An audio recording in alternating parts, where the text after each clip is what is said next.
Hey there, folks, and welcome back to Cinema Talk. Today we're going to talk about the end of Resident Evil. Well, folks, it has been a long ride.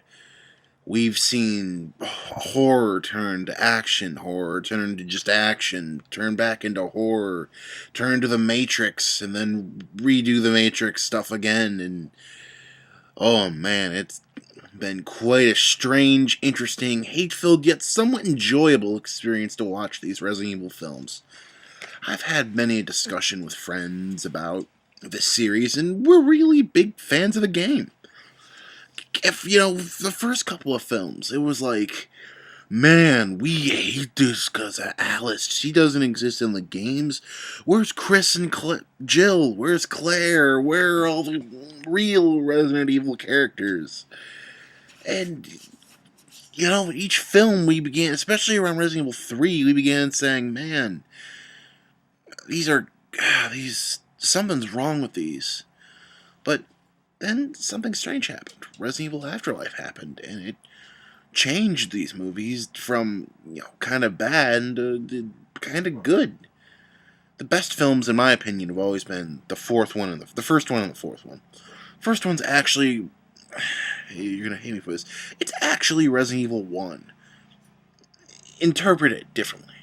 Yeah, there's no Chris and Jill, but there is a group of military agents going into this mansion to take down this virus thing.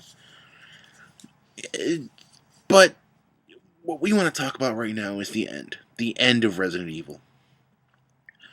Now, the first thing that, for a while here, we've been waiting for any kind of announcements. They've been very, very quiet about this whole thing. Now, with the recasting of Li Bingbing as Ada Wong, that's getting the party started. That's saying that we're coming close to an end. How can Resident Evil redeem itself in the end? How can it end itself in a good way? Well, here's a couple of ideas.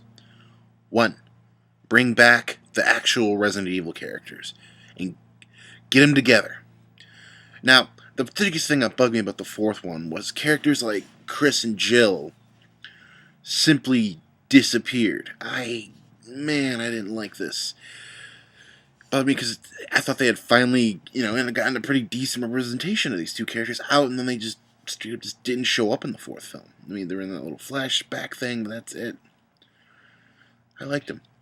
A character, bring back Jill, who presumably should still be in this movie because she was in the White House in the end of the fifth film.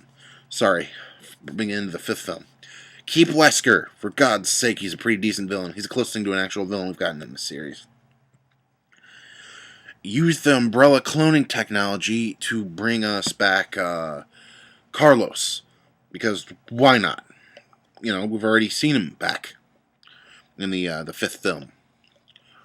Oh boy, who else? We gotta get Leon to come back. We gotta get, hopefully, I want to say Barry, but unlikely. Because, unless they can say, oh, well, we scanned his DNA in the fifth film. It's unlikely, but hey, it could happen. No. Let's essentially, getting all these characters out could create an Avengers-style situation where we could have all these amazing characters fight back to back. We could even remake one of the better scenes from Resident Evil, the game, 6, the game, where Leon and Chris go after each other against Leon. Let's say Chris is fighting, maybe he's gotten captured. I mean, we were told that he got captured at some point during the fifth film. But, what if he escaped, and what if he's hunting Ada? And he sees Ada for the first time, and Leon's like, no, not Ada, no! She's with us! And Chris is all like, she's the one who started this!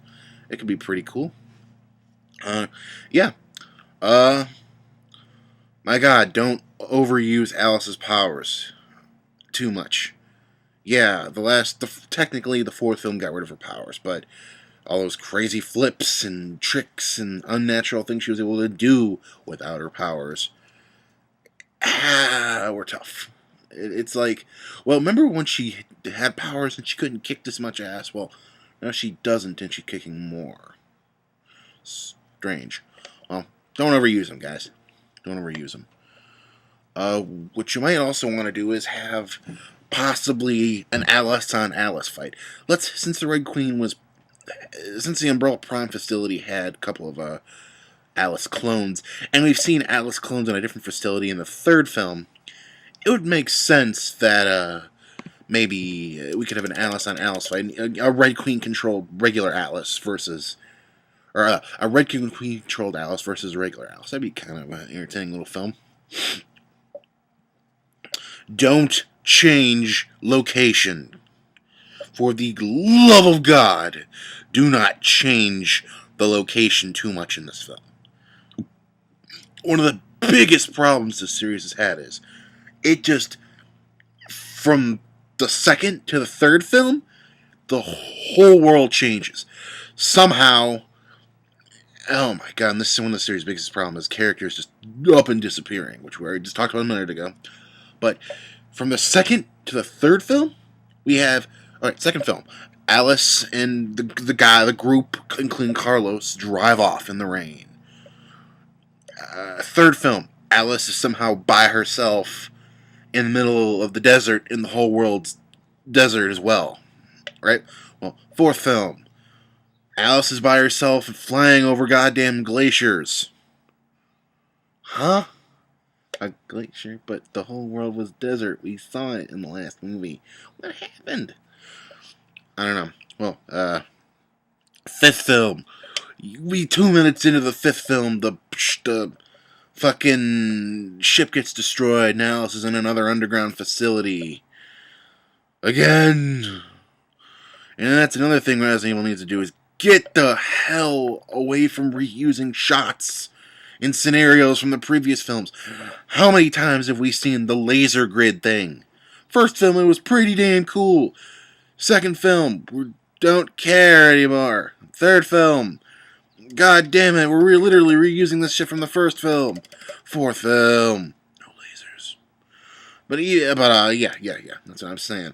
Because we want to see that Washington D.C. fight happen. We want to see it. We want to see it big.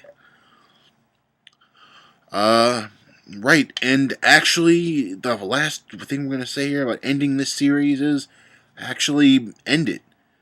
There have been talks about Resident Evil possibly rebooting itself.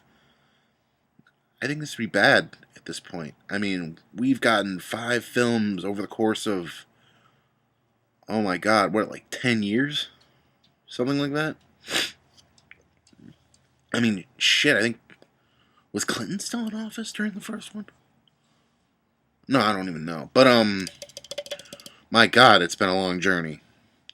Actually end this series. I know they were talking possibly doing spin-offs. We're going to do another cinema talk about spin-offs soon. But give us a clear ending. Have Alice and the humanity rebuild itself. Maybe flash forward so many years and show us that things have gotten better. Kill off Alice if you need to. Just give us a clear end. It's been an interesting little series, and perhaps it's time that it ends. Well, I've kept you for almost 10 minutes, so I'm going to let you go. Thanks for watching these Cinema Talks. We'll see you later.